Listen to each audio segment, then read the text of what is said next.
The Jack Benny Program.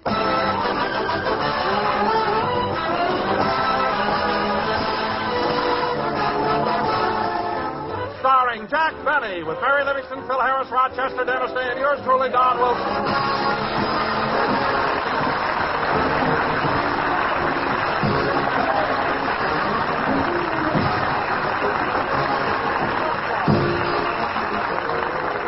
Ladies and gentlemen, one of the most popular restaurants in the country is the Brown Derby in Hollywood. So let's go back to yesterday afternoon and look in as the Brown Derby's head waiters handle the overflow luncheon crowd. Oh, Gus, did you see Mr. Gable at his usual place? No, Chilius. Mr. Gable joined Eve Arden and her party. Well, that's good. There's so many people waiting. Well, perhaps we can set up some more tables. Hey, Chilius, look who's coming in. Jack Benny. You take care of him. No, Gus. It's your turn this time.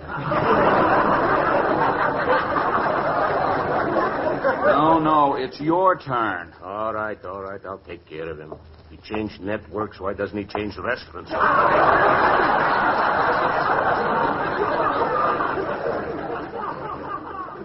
Oh, Jack, here comes Chilius. Yeah, he'll get us a table. Well, good afternoon, Mr. Benny. Hello, Chilius. I'd like a table.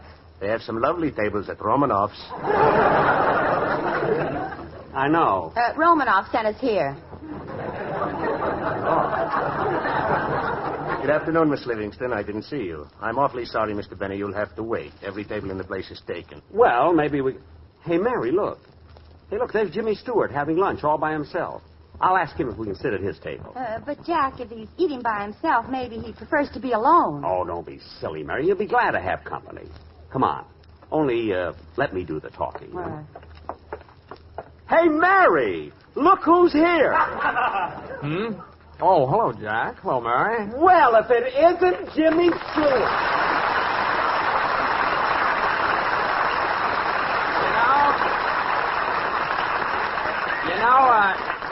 You know, Jack, Hollywood's a funny place. You say, well, if it isn't Jimmy Stewart, and everybody in the Brown Derby applauds.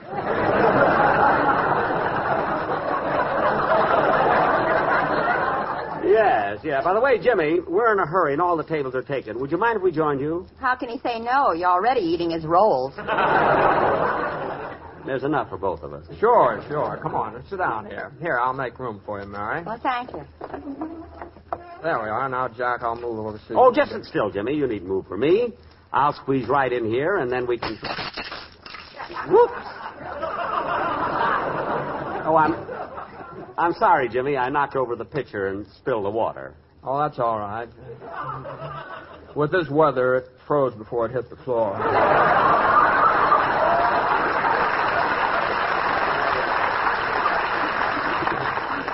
That's right. And here, Jimmy, let me hand you my napkin. And...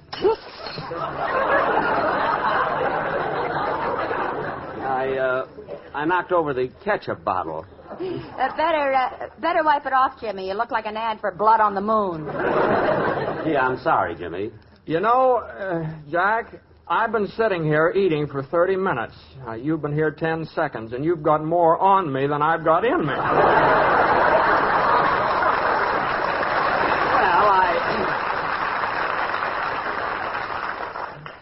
Well, I guess it's because we're in such a hurry. I take your orders, please. Yes. I'll have a club sandwich and a cup of coffee. Yes, sir. Yours, Miss Livingston? Oh, gee, I don't know what to have. What's that you're eating, Jimmy? Oh, it looks delicious. Oh, this is something my mother always used to make for me. It's my favorite dish. What is it? Matzo ball soup.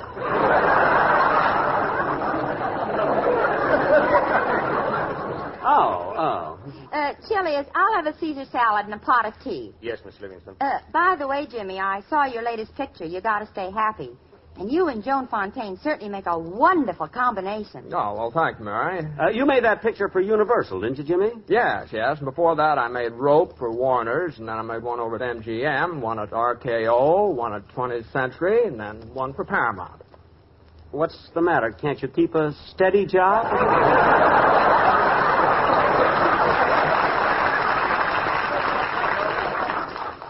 Jack. It's just that Jimmy prefers to freelance. Oh. By the way, Jack, what have you been doing lately? Well, I've been rather busy with radio. Radio? Well, aren't you a little late getting into that with television and everything? No, Jimmy. I've been in radio for 17 years. But I haven't made a picture since I was at Warner's. And I left there because there was always a big issue, when it came to casting. Well, I can understand that, Jack. You and Errol Flynn are the same type. Yes, we are. Jack had the same trouble with MGM, but they decided to keep Lassie. Please. Anyway, Jimmy, I'm not appearing in pictures because I'm producing them now. Oh, I didn't know you were producing pictures, Jack. Oh, yes. As a matter of fact, I just finished my first one. It's called The Lucky Stiff, starring Dorothy Lamour, Brian Dunleavy, and Claire Trevor. Soon to be seen at your neighborhood theater. Jack, what are you yelling for? Jimmy, if these people can eat here, they can afford to go and see it, a plug's a plug. And Mr. Benny, if you'd like, you can move over to this table here. Chilius, I thought you didn't have any empty tables. We've got a lot of them now.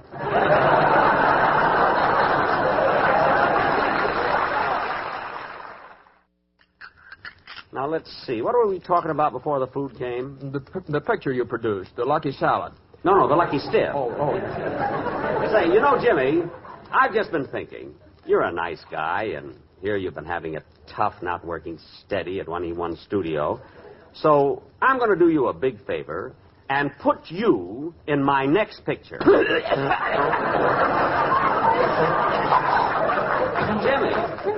Jimmy, what happened? Jimmy. Oh, that's the first time I ever saw anyone choke on a matzo ball. I probably surprised him with my offer. Yes, you certainly did. Jack, the only reason I can't accept it is because I have so many other commitments. Well, Jimmy, we can make it after you've fulfilled your other commitments. But, Jack, after that, I want to take a vacation. No buts, Jimmy, my boy. Look, I'll make a big star out of you. Now, you got to let me make this picture with you. Now, what's the salary you usually get per picture? $200,000.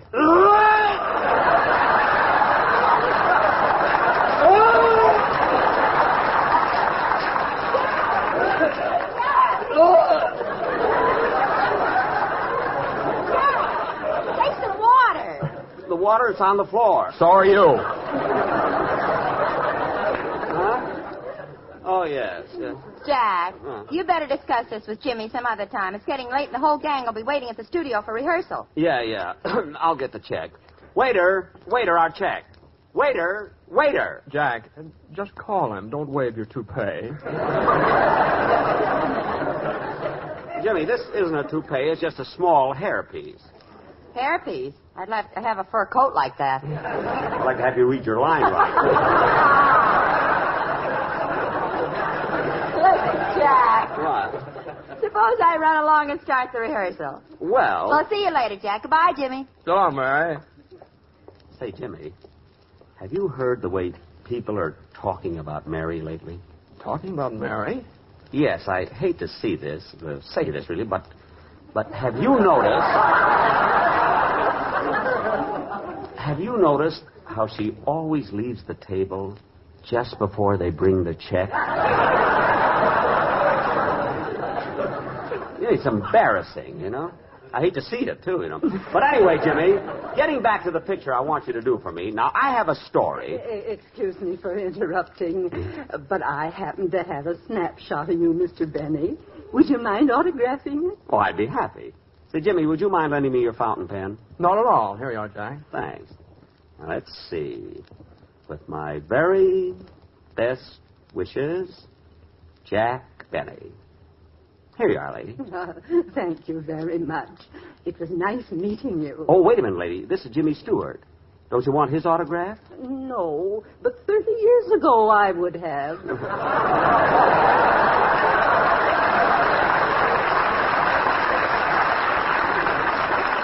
Now, look, Jimmy, I've got to run over to CBS and rehearse my show. Suppose you come along with me, and we'll discuss a deal for a picture. No, Jack, I'd rather not. Here's the check, gentlemen. No, thank you, Julius. No, Jimmy, let me take it. After all, it was your table, and Mary and I barged in. So I insist on paying you. No, Jack, I'd feel better if I paid for it. Well, if your health is involved, go ahead.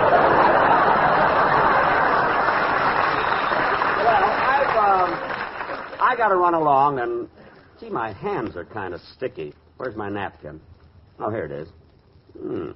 I can't pull it up. What's the matter with this napkin? You've got my shirt tail.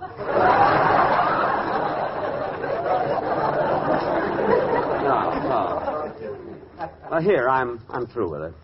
So long, Jimmy. Goodbye, Jack.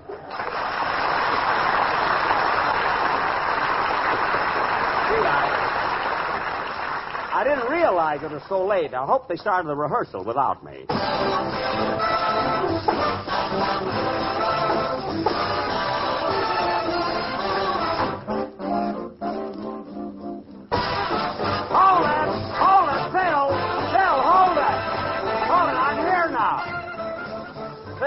I'm here now. Oh, hiya, Jackson. Hi, hello, Jack. Hello, Mr. Benny. Hello, kid. By the way, Jack, did Jimmy Stewart agree to let you produce his next picture? Well, not yet, Mary, but I'm sure he'll come around to talk to me about it. Now, come on, kids. We've got a rehearsal to do, so let's get started. Mr. Benny, I've read over my part 3 times already. Well, good, Dennis. It's nice to know that you're diligent. Diligent? Are we doing a gangster sketch? That's diligent! Well, don't I get nothing for being close? No. And Phil, look at Phil, watch your cue. Now, you come into the sketch on page 21. 21? Yes. That's all your fingers, all your toes, and one more.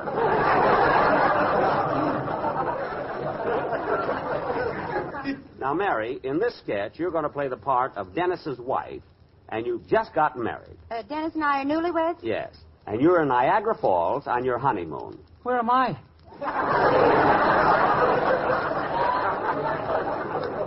What? I don't know about you, kid, but I'm on page 22. That's 21. I got 11 toes.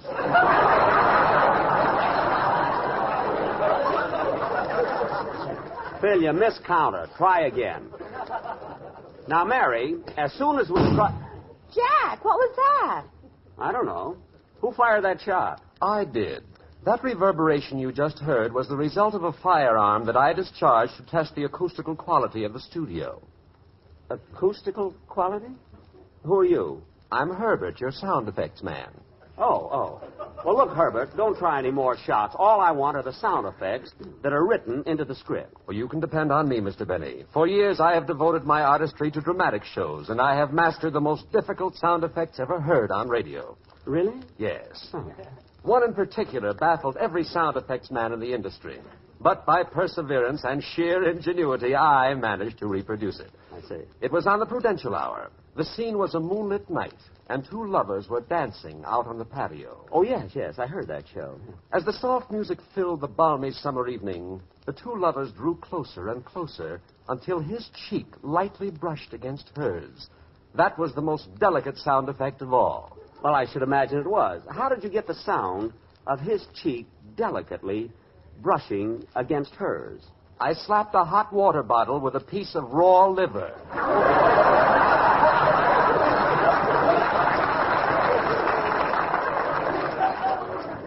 Gosh!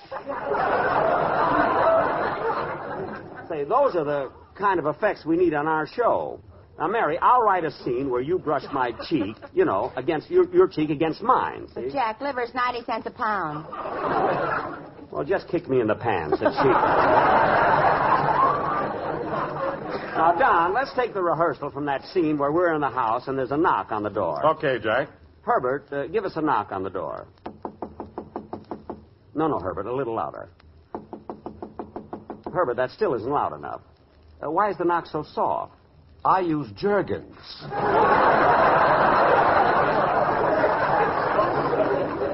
Oh. Well, then maybe we ought to have a doorbell instead of a knock. There, that's more like it. Well, I didn't do that. What? Jack, there's really someone at the door. Huh? Oh, Don, you're near the door. Open it, will you? Say, Jack, it's Jimmy Stewart. You see, Mary, what did I tell you? Came after me already. Come on in, Jimmy. Thanks. What can I do for you? Oh, well, Jack, I hate to break in on your rehearsal like this, but there's something I want to talk to you about. Oh, Jimmy, it's quite all right. We have plenty of time. Not me. I got to go to Niagara Falls to meet Mary.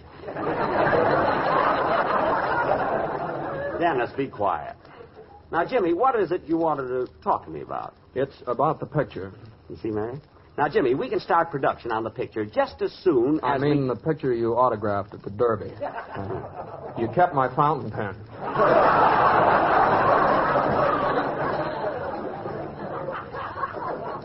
Oh. I wouldn't have bothered, but it's a lifetime pen, and I'm young yet.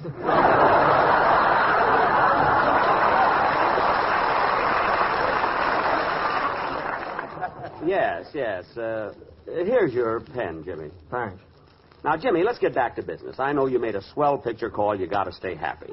But I can do so much for you that... Jack, why don't you leave him alone? Can't you see that Jimmy's not interested? But, Mary, I can help him. He doesn't need help. He's already won an Academy Award. An Academy Award, Jimmy? For what picture? Philadelphia Story. Who cares about Philadelphia? I'm going to Niagara Falls. Now, be quiet. Mary, you're just about the only sensible one around here. And you know something else? I think you're very pretty, too. Oh, Jimmy, do you really mean it? Yeah, sure. Of course I do. Come over here a minute, Mary. You have such beautiful eyes and such a lovely complexion. Oh, Jimmy. And maybe sometime I could take you out dancing in the moonlight. Just the two of us, maybe, out on the patio. He's getting close to her, Herbert. Get ready with the liver. Mr. Day! I don't like dramatic actors get bigger laughs than comedians. Now, look, Jimmy, let's settle that picture deal we've been talking about. Well, Jack, You're supposed to be mad here.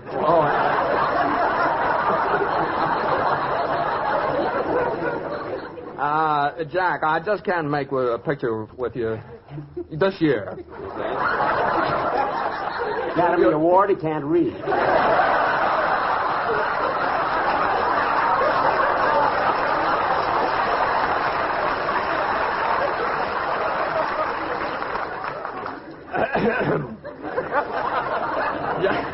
Jack, I just can't make a picture with you this year. You'll have to excuse me. Yeah? I'm going over to dressing room G. I have to look over a dramatic script. Oh, well, that's right next door, Jimmy. I'll show you where it is. Kids, I'll be back in a minute.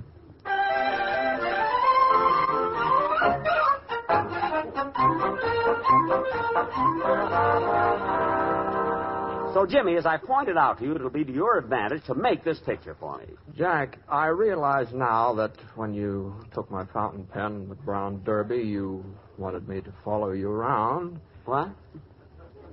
So, when you took me into the dressing room and told me to lie down and relax and put my feet up on the chair, I should have known you were up to something. Huh? Jack, give me back my shoes. Oh, yes, your shoes. Here you are, Jimmy. I'll thank you for my socks, too. Oh, yeah, your socks. Now, Jimmy, as long as you've got a few minutes while you're putting on your shoes and socks, let's talk about the picture. Now, if you will just... Now, no more talk, Jack. I told you I have too many commitments, and that settles it. Okay, Jimmy, but if you just change your mind, come around and see me. Well, I won't change my mind.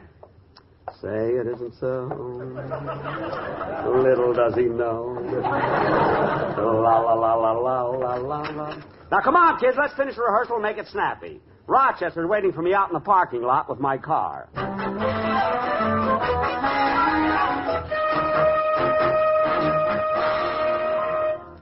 Well, Mr. Benny will be out in about a half hour. I better start warming up the motor.